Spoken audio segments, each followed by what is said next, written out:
12. 허망한 모양을 따로따로 풀이함.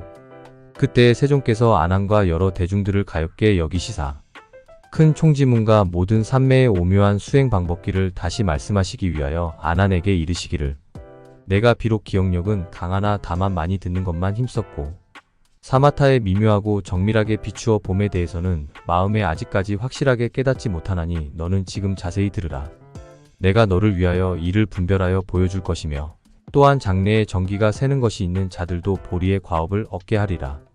안하나 모든 중생이 세간을 윤회하는 것은 두 가지 뒤바뀜으로 말미암아 분별하여 보는 것이 허망하여 그것이 장소에 따라 발생하며 업보에 따라 흘러 전전하기 때문이다. 무엇을 두 가지 허망하게 보는 것이라고 하는가 하면, 첫째는 중생의 별업으로 인하여 허망하게 보는 것이고 둘째는 중생의 동분으로 인하여 허망하게 보는 것이니라. 어떤 것을 별업에 의하여 허망하게 보는 것이라고 하는가 하면, 안하나 세상 사람들이 눈이 붉어지는 눈병이 생기면 밤에 등불을 볼 적에 또 다른 둥근 그림자가 생겨서 5가지 색깔이 중첩으로 보이나니라. 어떻게 생각하느냐? 이 밤의 등불을 밝힘에 따라 나타나는 둥근 그림자는 이것이 등불의 빛이냐? 아니면 보는 것의 빛이냐? 안하나 이것이 만약 등불 빛이라면 눈병이 없는 사람은 어째서 그와 같은 것을 보지 못하고 그 둥근 그림자는 오직 눈병이 있는 사람만 보느냐? 만약 그것이 보는 것의 빛이라면 보는 것이 이미 빛을 이루었거니 저 눈병이 있는 사람만이 둥근 그림자를 보는 것은 무엇이라고 하겠느냐? 또 안하나 만약 이 둥근 그림자가 등불을 여의고서도 또 다른 것이 있다면 마땅히 곁에 있는 병풍과 휘장과 의자와 자리를 볼 적에도 둥근 그림자가 생겨야 하며 보는 것을 떠나서도 또 다른 것이 있다면 응당 눈으로 보는 것이 아닌데 어째서 눈병이 있는 사람에게만 둥근 그림자가 보이느냐? 그러므로 마땅히 알아야 한다. 빛깔은 사실 등불에 있는 것인데 보는 것의 병으로 인하여 그림자가 되었나니라. 그림자와 보는 것이 모두가 눈병으로 생긴 것이지만 눈병을 보는 것은 병이 아니다. 그러니 이것을 등불의 탓이다 보는 것의 탓이다라고 할 것이 못되며 또 그 가운데에 등불의 탓이 아니라 보는 것의 탓이 아니다라고도 할 것이 없으니 이는 마치 제2의 달은 본체도 아니고 그림자도 아닌 것과 같다. 왜 그런가 하면 제2의 달을 보는 것은 눈을 비벼서 생긴 것이기 때문이다. 그러므로 지혜가 있는 이들은 눈을 비벼서 생긴 것을 가리켜 달의 형체다 달의 형체가 아니다 한다거나 보는 것이니 보는 것이 아니니 하는 등의 말을 하지 않나니라. 이것도 그와 같아서 눈병으로 생긴 것이오니 지금 무엇을 이름하여 등불의 탓이다 보는 것의 탓이다라고 하려느냐? 더구나 등불의 탓이 아니라 보는 것의 탓이 아니다라고 하는 것이겠느냐? 13. 매듭지어 말씀하심. 어떤 것을 같은 분수에 의하여 허망하게 보는 것이라고 하느냐 하면 안하나 이 연부제에서 큰 바닷물을 제외하고 중간에 육지에 3000개의 섬이 있으니 한복판에 있는 큰 섬을 동쪽과 서쪽으로 헤아려 보면 큰 나라가 3300이 있고 그 나머지 작은 섬이 바다 가운데 있는데 그 가운데 혹은 300개의 나라가 있기도 하고 혹은 200개의 나라가 있기도 하며 혹은 한두 나라에서 30, 40, 50개의 나라가 있기도 하니라. 안하나 그 가운데에 있는 작은 섬에 두 나라가 있으니 오직 한 나라. 사람만이 악한 인연을 함께 만나게 되어 그 작은 섬에서 사는 중생은 일체에 상서롭지 못한 세계를 봄에 있어 더러는 2개의 해를 보기도 하고 2개의 달을 보기도 하며 그 가운데 달물이나 해물이 해의 귀걸이, 해성, 패성, 흐르는 별똥, 부위, 무지개에 이르기까지 여러가지 나쁜 모양을 오직 이 나라의 사람들만 볼지언정 저쪽 나라의 중생들은 본래 보지 못하고 또한 듣지도 못하나니라. 안하나 내가 지금 너를 위하여 이 2가지 일을 가지고 앞뒤로 맞춰가면서 밝혀주리라. 안하나 저 중생들이 따로 지은 업장에 허망하게 보는 것으로 등불 주위에 둥근 그림자가 비록 대상의 물체처럼 나타나지만 마침내 보는 자의 눈병으로 생긴 것이니 눈병은 곧 보는 것의 피로로 생긴 것이지 빛깔로 만들어진 것은 아니다. 그러나 그 눈병을 보는 자는 마침내 보는 잘못은 없나니라. 예컨대 내가 오늘 눈으로 산과 강 그리고 국토와 여러 중생들을 보는 것이 모두가 시작이 없는 과거로부터 보는 놈이 병들므로 인하여 생긴 것이다. 보는 놈과 보이는 대상은 마치 눈앞의 대상처럼 나타나지만 본래는 나의 깨닫고 분별하는 것으로 대상인 물체를 보는 눈병이다. 그러니 깨닫고 보는 것은 눈병이겠지만 본래부터 있어온 깨달음의 밝은 마음으로 대상인 물체를 깨닫는 것은 눈병이 아니리라. 분별할 대상을 분별하는 것은 눈병이고 분별하는 본각의 밝은 근본은 눈병에 있는 것이 아니라 이는 사실 보는 놈을 보는 것인데 어찌하여 또다시 깨닫는다 듣는다 안다 본다고 하겠느냐? 그러므로 내가 지금 나와 너와 그리고 모든 세상의 10가지 중생을 보는데 그것은 모두 보는 놈의 눈병이지 눈병을 보는 것은 아니다. 저 보는 놈이 정밀하고 참된 이유는 성품이 병들지 않았기 때문이니 보는 놈이라고 이름하지 않는 것이다.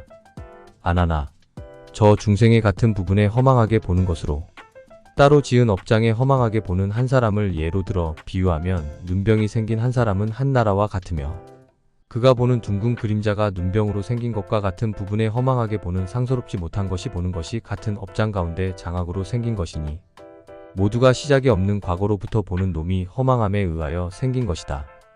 연부제 3000개의 섬과 사방의 큰 바다와 사바세계와 그리고 시방에 전기가 새는 것이 있는 모든 나라들과 모든 중생들을 예로 들면 이 모두가 깨닫고 분별하는 새는 것이 끊어진 오묘한 마음이 보고 듣고 깨닫고 알고 하여 허망한 병으로 인하여 서로 어울려 조화를 이루어서 허망하게 나고 죽나니라.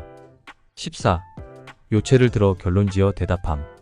만약 화합하는 것과 화합하지 않는 모든 인연을 멀리 여의면 곧 여러가지 나고 죽는 원인을 없앨 수 있어서 원만한 보리에 나고 죽지 아니하는 성품을 이루어 청정한 본래의 마음에 본래의 깨달음이 늘 머무르게 되리라.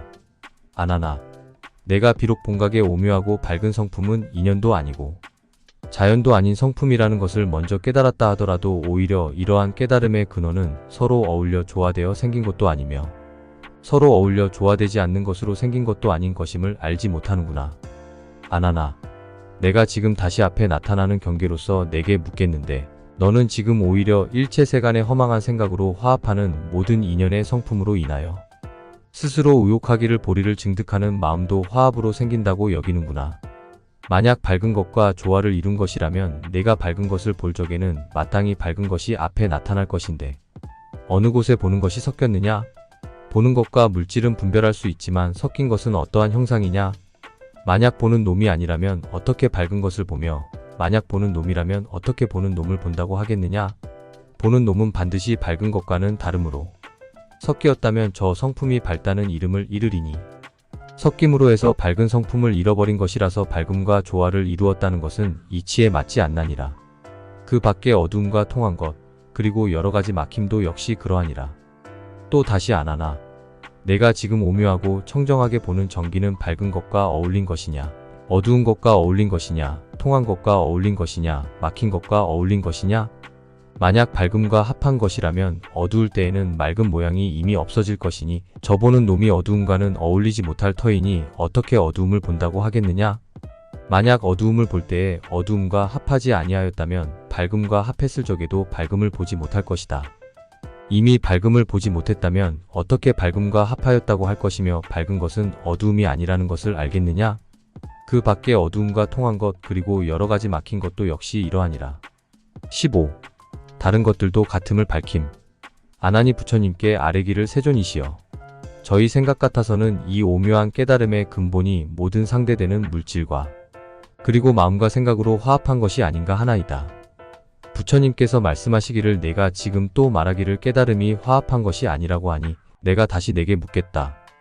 이 오묘하게 보는 정기가 화합한 것이 아니라면 밝은 것과 조화를 이룬 것이 아니냐, 어두운 것과 조화를 이룬 것이 아니냐, 통한 것과 조화를 이룬 것이 아니냐, 막힌 것과 조화를 이룬 것이 아니냐? 만약 밝음과 조화를 이룬 것이라면 보는 놈과 밝은 것이 반드시 경계선이 있어야 하리니 너는 자세히 보아라. 어디까지가 밝은 것이며 어디까지가 보는 놈이냐? 보는 놈과 밝은 것이 어디로부터 경계가 되느냐? 아나나 만일 밝은 것 중에 반드시 보는 놈이 없다면 서로 미칠 수가 없으므로 스스로 밝은 모양이 있는 데를 알지 못할 것인데 경계가 어떻게 이루어지겠느냐? 그 밖에 어두움과 통함 그리고 여러가지 막힘도 역시 그러하니라. 또 오묘하게 보는 정기가 화합한 것이 아니라면 밝은 것과 합한 것이 아니냐, 어두운 것과 합한 것이 아니냐, 통한 것과 합한 것이 아니냐, 막힌 것과 합한 것이 아니냐? 만약 밝은 것과 합해진 것이 아니라면 곧 보는 놈과 밝음의 성격이 서로 어긋남이 마치 귀와 눈이 서로 닿지 않는 것과 같아서 보아도 밝은 모양이 있는 곳을 알지 못할 것인데 어떻게 합하는 것과 합하지 않는 것의 이치를 밝게 분별하겠느냐? 그 밖에 어두움과 통함 그리고 여러가지 막힘도 역시 그러하니라. 아나나 너는 아직도 일체의 부질없는 물질인 모든 헛개비 같이 변화하는 모양이 곳을 따라 생기며 꽃을 따라 없어짐을 알지 못하는구나. 허망한 헛개비 같은 것을 물질이라고 하지만 그 성품은 참으로 오묘한 깨달음의 밝은 본체이다. 이와 같이 오음과 유깁과 12처와 18개도 인연이 화합하여 허망하게 생기는 것이며 인연이 흩어져서 허망하게 없어지나니 진실로 생기고 없어지고 가고 오고 하는 것이 본래는 열애장이어서 항상 머무르는 것이며 오묘하고 밝은 것이며 흔들리지 않으며 두루 원만한 오묘하고 참다웠고 변함없는 성품이라는 것을 알지 못하는구나. 성품에 참되고 항상한 가운데서는 가고 옴과 미혹하고 깨달음과 나고 죽고 함을 찾아보아도 찾을 수가 없나니라. 아나나 어찌하여 오음이 본래의 열애장인 오묘한 진여의 성품이라고 하느냐? 아나나 비유하면 마치 어떤 사람이 청정한 눈으로 맑은 하늘을 볼 적엔 오직 하나의 맑은 하늘일 뿐이어서 멀리 아무것도 없거늘 그 사람이 까닭없이 눈동자를 움직이지 않고서 오래도록 똑바로 보다가 피로가 생기면 곧 허공에서 또 다른 광화가 보이며 또다시 몹시 어지러워 모양이 없는 듯하니 마땅히 알아라. 세금도 그러하니라. 16. 허망한 것인 줄 깨달으면 곧 참됨. 아나나 이 헛보이는 꽃은 허공에서 생긴 것도 아니며 눈에서 나온 것도 아니니라. 그러하다 아나나 만약 허공에서 생긴 것이라면 이미 허공에서 생겼으니 다시 허공으로 들어가야 할 것인데 가령 나오고 들어감이 있다면 곧 허공이 아니며 허공이 비어있는 것이 아니라면 자연 그 꽃 모양이 생겼다. 없어졌다 하는 것을 용납하지 못함이 마치 아난의 몸에 다른 아난을 용납하지 못하는 것과 같으니라. 만약 눈에서 나온 것이라면 이미 눈을 쫓아 나왔으므로 다시 눈으로 들어가야 할 것이니 이 헛보이는 꽃의 성품이 눈으로부터 나왔으므로 마땅히 볼 수 있을 것인데 만약 보는 것이 있다면 나갈 적에 이미 허공에 꽃이 있으므로 돌아올 적에 마땅히 눈을 보아야 할 것이며 만약 보는 것이 없다면 나갈 적에 이미 허공을 가리웠으므로 돌아올 적에 마땅히 눈을 가려야 할 것이다. 또 헛꽃을 볼 적에 눈이 응당 가리움이 없을 것인데 어찌하여 맑은 허공이라야 청정하고 밝은 눈이라고 하겠느냐? 그러므로 마땅히 알아야 한다. 세금은 허망한 것이어서 본래 인연도 아니며 자연도 아닌 성품이니라. 아나나 비유하면 어떤 사람이 손발이 편안하고 모든 뼈마디가 적절히 조화되었을 때는 홀연히 살아있음을 잊은 듯하여 성품이 어긋나거나 순함이 없다가 그 사람이 까닭없이 두 손바닥을 허공에서 서로 비비면 두 손바닥에서 허망하게 껄그럽거나 미끄럽거나 차거나 뜨거운 여러가지 모양이 생기는 것과 같으니 마땅히 알아라. 수음도 역시 그러하니라. 아나나 이 여러가지 헛개비 같은 허망한 접촉이 허공에서 붙어 온 것도 아니며 손바닥으로부터 나온 것도 아니니라. 그러하다 아나나 만약 허공에서 왔다면 이미 손바닥에 접촉하였는데 어찌 몸에는 접촉하지 아니하였느냐? 응당 허공이 이를 선택하여 와서 접촉하지는 않을 것이다. 만약 손바닥으로부터 나왔다면 손바닥이 합하기를 기다리지 않아야 할 것이다. 또 손바닥에서 나왔으므로 합할 적에 손바닥이 느낀다면 뗄 적에는 접촉이 들어가서 팔과 손목과 골수들이 응당 들어갈 때의 자취를 느껴야 할 것이니라. 반드시 느끼는 마음이 있어서 들어가고 나감을 안다면 자연 한 물건이 몸 가운데 오갈 것인데 어찌 손바닥과 합해져야만 느끼는 것을 접촉이라고 하느냐? 그러므로 마땅히 알아라. 수음이 허망한 것이어서 본래 인연도 아니며 자연도 아닌 성품이니라. 아나나 비유하면 어떤 사람이 신매와 열매를 말하면 입안에서 침이 생기고 까마득한 벼랑에 있는 것을 상상하면 발바닥이 저려지는 듯하니 마땅히 알아라. 상도 역시 그러하니라. 아나나 이러한 신 이야기가 매실에서 생긴 것도 아니며 입으로 들어가는 것도 아니니라. 그러하다. 아나나 만약 매실에서 생긴 것이라면 매실이 마땅히 스스로 말을 해야 할 것이오늘 어찌 사람이 말하기를 기다리며 만약 입을 쫓아 들어갔다면 마땅히 입으로 들어야 하리니 어찌 귀를 기다리겠느냐? 만약 유독 귀만이 듣는다면 이 침이 어째서 귀 속에서 나오지 않느냐? 그러므로 마땅히 알아라. 상음이 허망한 것이어서 본래 인연도 아니며 자연도 아닌 성품이니라. 아나나 이와 같이 흐르는 성품이 허공으로 인하여 생긴 것이 아니며 물로 인하여 있는 것도 아니며 또한 물의 성품도 아니며 허공과 물을 떠나서 있는 것도 아니다. 그러하다.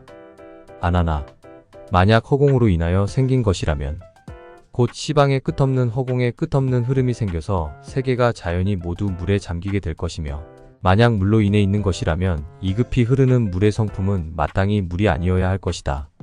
능유와 소유의 모양이 지금 마땅히 앞에 나타나야 할 것이며 만약 곧 물의 성품이라면 맑은 때에는 응당 물의 본체가 아닐 것이며 만약 허공과 물을 떠나서 있는 것이라면 허공은 밖이 있는 것이 아니며 물 밖에는 흐름이 없어야 할지니라.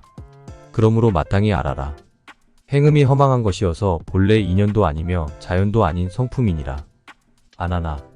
비유하면 마치 어떤 사람이 빈가병에 두 구멍을 막고 가운데는 허공을 가득히 채워가지고 천리나 되는 먼 다른 나라에 가서 사용하는 것과 같으니 마땅히 알아라. 식음도 역시 그러하니라. 아나나. 이러한 허공은 저쪽에서 오는 것도 아니며 이쪽에서 들어가는 것도 아니니라. 그러하니라. 아나나. 만약 저쪽에서 오는 것이라면 본래 병 가운데에 이미 허공을 담아가지고 갔으므로 본래의 병이 있던 곳에는 마땅히 허공이 조금 줄었어야 할 것이며 만약 이곳으로 들어갔다면 구멍을 열고 병을 기울일 적에는 마땅히 허공이 나오는 것을 보아야 할 것이다. 그러므로 마땅히 알아라. 식음이 허망한 것이어서 본래 인연도 아니며 자연도 아닌 성품이니라.